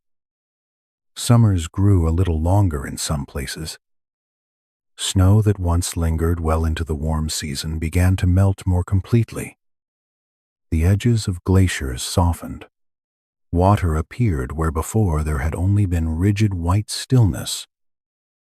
At first, it may have seemed like a local detail, a little more dripping along the ice front.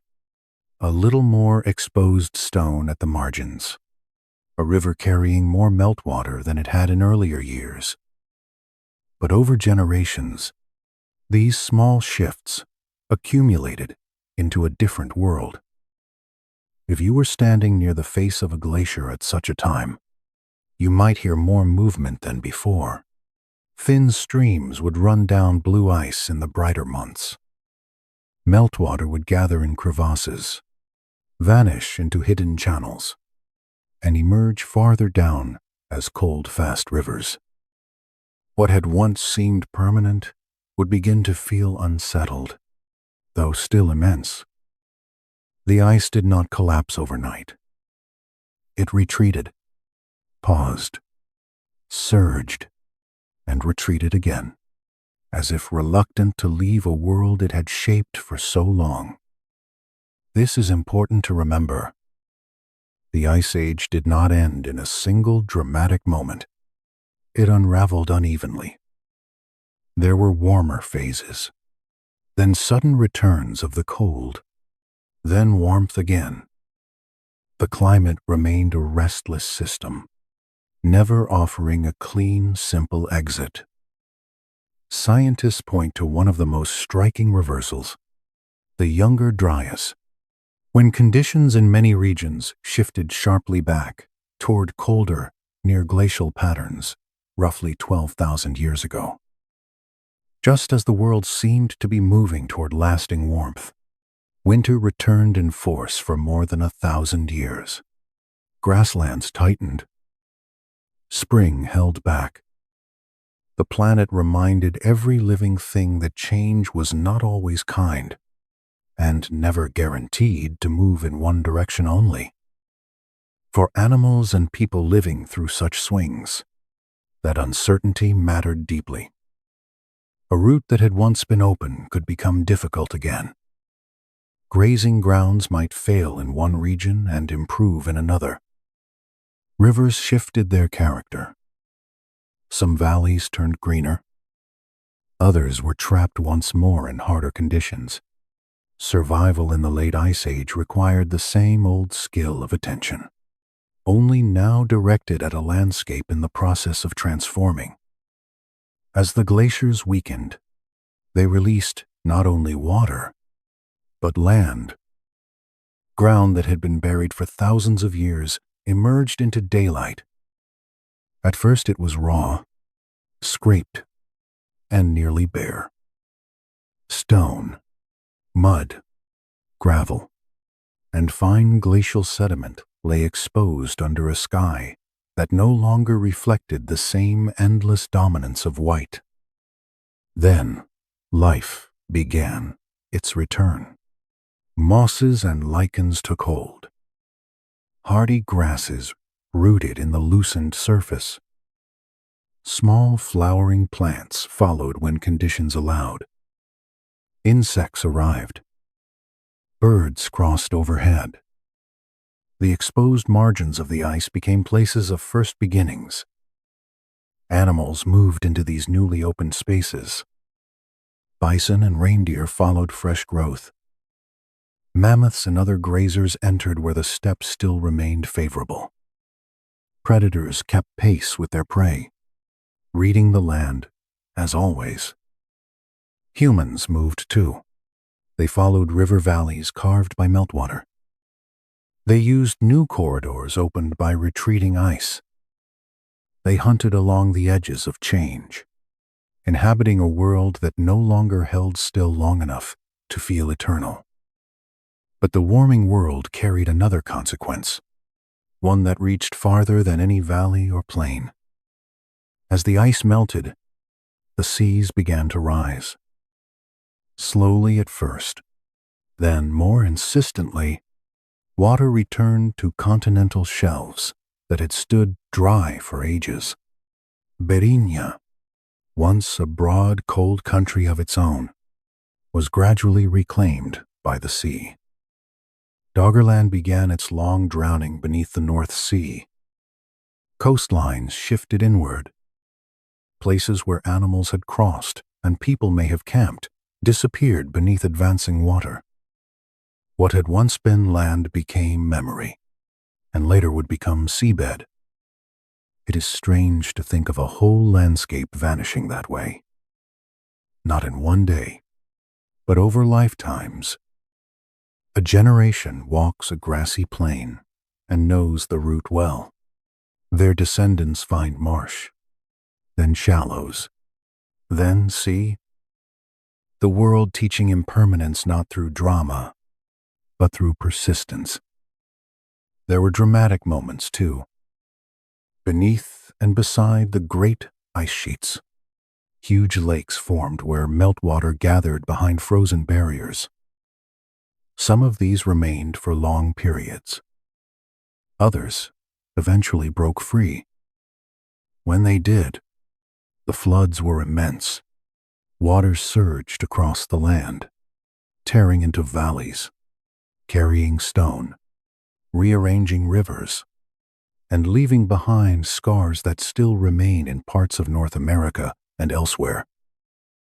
To anyone who witnessed such an event, it would have felt like the earth suddenly remembering motion on a scale no living creature could challenge. Yet even these floods were part of a larger quiet pattern, the last forceful exhalations of a glacial world losing its hold. As warmth increased over broader regions, forests began to spread northward. Birch and pine arrived first in many places, followed later by denser woodlands and mixed forests. The mammoth steppe, that vast grassland kingdom of cold, started to shrink. Open plains were broken into fragments. Trees advanced over areas once kept clear by dry wind, low temperatures, and the trampling of great herds. For species adapted to open country, this was not a small inconvenience. It was a shrinking of the world itself. Mammoths had thrived in wide spaces where grasses dominated and movement over long distances remained possible. Woolly rhinoceroses depended on similar conditions. Steppe bison, wild horses, and the predators that relied on great herds all belonged to a system built around openness. As that openness diminished, so did their advantage. Forests are rich in their own way, but they do not easily support the same kind of giant grazing life across continental scales. Climate was not the only pressure. Humans had spread farther by then, carrying increasingly refined tools, better knowledge of animal movement, and the cooperative experience of countless earlier generations. A skilled hunting group could bring down very large prey. Not always, not casually, and never without risk, but often enough to matter. Scientists still debate the exact balance between climate change and human hunting in the extinction of many Ice Age giants. Some evidence suggests warming and habitat loss were the primary stress. Other evidence points strongly to the added pressure of human expansion. Most likely, in many regions, the truth lies in combination. The animals were already under strain from a changing world, and human hunters may have tipped already stressed populations beyond recovery. What matters in the emotional sense is that the fading was real. One by one, and not always everywhere at the same time, the giants began to disappear. Mammoths withdrew into smaller refuges. Woolly rhinoceroses vanished. Saber-toothed cats and cave lions passed into absence. Dire wolves no longer followed the old routes. The great web of cold-adapted life loosened, frayed, and broke. Not every ending was immediate. On Wrangel Island, in the Arctic, a small, isolated mammoth population survived for thousands of years after mammoths had vanished from the mainland. Cut off by rising seas, they endured as a final echo of the older world. Smaller, more fragile, and increasingly separate from what had once been a huge, widespread species. They remained for a time like a memory, refusing to fade. Then, eventually, they too were gone. Imagine the silence of that change. Not literal silence, because forests filled with birds, rivers with water, and new animals moved into the altered land. But a silence of absence. A horizon once marked by mammoths no longer held them. Tracks familiar to generations stopped appearing after fresh snow. Predators that had once shadowed herds no longer returned. A world can become quieter even when it remains alive. Humans adapted as they always had. They turned toward new opportunities. Forest animals became more important in many regions. Fishing and the use of river and coastal resources expanded. Settlements in some places became more stable as post-glacial environments offered different kinds of abundance. The end of the Ice Age did not end human struggle, of course, but it changed its setting. The old open steppe world gave way to a greener and more varied earth. And in that new earth lay the beginning of another chapter. With glaciers receding and climates stabilizing in the Holocene, humans would eventually settle more fully, experiment with tending plants, build villages, and set the long foundations of agriculture and later civilization. The road from mammoth hunters to farmers was not straight and not immediate, but the environmental transformation after the Ice Age made it possible in ways the older frozen world did not. Still, something of the Ice Age remained in the land, even as its living giants vanished. Valleys carved by glaciers held rivers and lakes. Exposed sediments became fertile soil. Coasts redrew themselves into modern shapes. Northern tundra carried on as a diminished remnant of a once wider cold realm. The world had changed, but it had not begun again from nothing. It had been remade out of what the ice left behind. Perhaps that is the quiet sadness, and also the quiet beauty of this part of the story. The end of the Ice Age was not only an ending, it was also a release, a transformation, a handing over. The cold withdrew, and in withdrawing made room for forests, rivers, wetlands, coastlines, and eventually fields and towns. But the room it made came at a cost.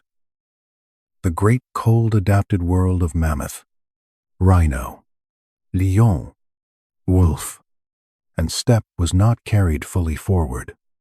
It remained instead in bones, frozen ground, and human memory. If you stand there in imagination at the threshold between ages, you might see both worlds at once. Behind you, the old one, pale grassland under dry wind, a distant wall of ice, dark herds moving beneath a thin, cold sun. Ahead of you, the new one, birch and pine spreading, rivers widening, coastlines shifting, birds filling a softer sky. Between them stand people with fire, tools, and memory, still adapting as they always have, still small against the scale of change, and yet already shaping the future. The glaciers are leaving. The mammoth steppe is fading. The giant world is becoming a story. But the Ice Age is not about to disappear completely. Its marks will remain everywhere. In stone, in water, in soil, in living animals, and in us. To understand that final quiet legacy, We have to look at the world that came after and notice how much of the frozen age still lingers beneath it. Even after the last great glaciers pulled back and the mammoth steppe gave way to greener lands, the Ice Age did not truly vanish. It withdrew as a living world, yes, but it stayed behind in the shape of the earth itself. Its traces entered rivers, valleys, coastlines, soil, memory, and the deep records of ice and stone.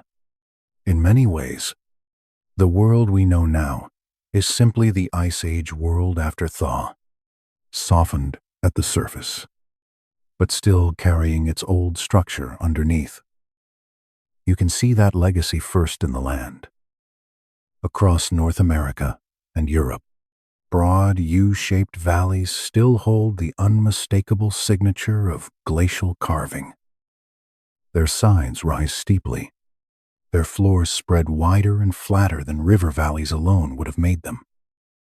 Smooth hills of glacial sediment roll across northern regions. Great boulders sit far from the mountains that formed them, carried there long ago inside moving ice and left behind when the glaciers melted. Lakes fill basins gouged by frozen weight. From the vast sweep of the Great Lakes to the countless smaller waters scattered across Canada, Scandinavia, and the northern United States. A person hiking through such a place today may think only that it is beautiful, or calm, or oddly spacious. And it is. But beauty is only the surface of the story. Every lake and polished rock face is a sentence left by ice. Every valley is an old movement held in stone. Soils carry the memory too. Fine dust once lifted by Ice Age, winds settled in thick layers across distant lands, becoming the loose that now nourishes some of the most fertile farmland on Earth. Sediments left by melting glaciers enriched river systems and lowlands. In quiet ways, ancient cold helped prepare the ground for future harvests. A field of grain turning gold under summer light may not look like the descendant of a frozen age, but often it is. The coasts we know were shaped in that long aftermath as well. As meltwater returned to the seas, shorelines crept inward and slowly settled into something closer to their present form. But closer is not the same as fixed. The sea is always negotiating with the land. The Ice Age simply made that negotiation easier to see. Places that once joined continents disappeared beneath the water. Doggerland vanished. Beringia sank. Old river plains became sea floor. Human paths, animal migrations, and entire landscapes were erased from sight, though not from the larger history of the planet. Far to the north, the Ice Age still lingers in a more direct way. Permafrost holds its cold memory in Siberia, Alaska, and northern Canada. Tundra landscapes remain, treeless and windswept, like smaller, quieter descendants of a once wider world. In these frozen grounds, bones and tusks still emerge. Mammoths appear from thawing earth with hair, skin, and sometimes even the last traces of the plants they ate. It is one of the strangest gifts the Ice Age leaves us, that in some places it preserves its own vanished life with such care. Scientists have learned to read these remains with great patience. A tusk tells of age and growth. Pollen trapped in sediment tells of changing vegetation. Fossils and preserved tissues reveal diet, movement, even stress. Beneath Greenland and Antarctica, ice cores preserve bubbles of ancient air, tiny sealed pieces of atmosphere that allow researchers to reconstruct temperatures, greenhouse gas levels, dust, and volcanic events stretching back hundreds of thousands of years. It is almost like holding weather in your hand after enough drilling and enough time. These frozen archives have taught us that the Ice Age was never a simple story of cold arriving and then leaving. It was a breathing system of shifts and reversals, a long sequence of glacial and interglacial rhythms shaped by orbit, sunlight, feedback loops, oceans, and atmosphere. Without those records, much of the Ice Age would remain impressionistic, more legend than science. With them, the deep past becomes clearer, though never less wondrous. Animals still carry the legacy forward too. Bison remain, though in far reduced form compared with the herds that once crossed open plains alongside mammoths. Musk oxen endure in the Arctic, thick-coated and steady, as if the cold age never truly ended for them. Reindeer and caribou still follow migration routes through northern lands, guided by patterns far older than any written map. Arctic foxes turn their coats with the seasons. Snowy owls still move over tundra. These creatures are not relics in the museum sense. They are living continuations, threads from the Ice Age still woven into the present. And humans, perhaps more than anything else, carry that inheritance. The Ice Age shaped where our ancestors moved, what routes they could take, and what skills they needed to survive. Exposed land bridges opened pathways across continents. Cold environments demanded control of fire, tailored clothing, careful shelter, cooperation, memory, and planning. In a broad sense, the Ice Age did not create humanity, but it refined some of the qualities that would later define human success in many different environments. To endure such a world required attention, flexibility, and shared knowledge. Those are not temporary traits. They are lasting ones. Even some of our stories may still hold distant echoes of those older conditions. It is difficult to prove in a strict way, and scientists are careful with such ideas. But it is not unreasonable to imagine that memories of long winters, giant animals, changing coasts, or harsh migrations may have filtered down in altered forms through oral traditions long after the Ice Age itself had ended. Human memory is rarely literal across such spans, but it can remain suggestive. Sometimes a myth is not a report, but an afterglow. There is also a humbling lesson in the Ice Age that feels especially relevant now. It reminds us that Earth is not fixed. Landscapes we take for granted can change enormously. Seas rise and fall. Ecosystems expand and disappear. Species flourish, then vanish. Climate is not background decoration. It is one of the main authors of the world. The Ice Age teaches this not with panic, but with scale. It asks us to look patiently enough to notice that permanence is often just slow change wearing a familiar face. And yet the story is not bleak. It is expansive. Again and again, life adapted. When grasslands widened, animals entered them. When forests returned, new communities formed. Humans followed opportunity through every shift, learning, inventing, and remembering. The end of one world became the beginning of another.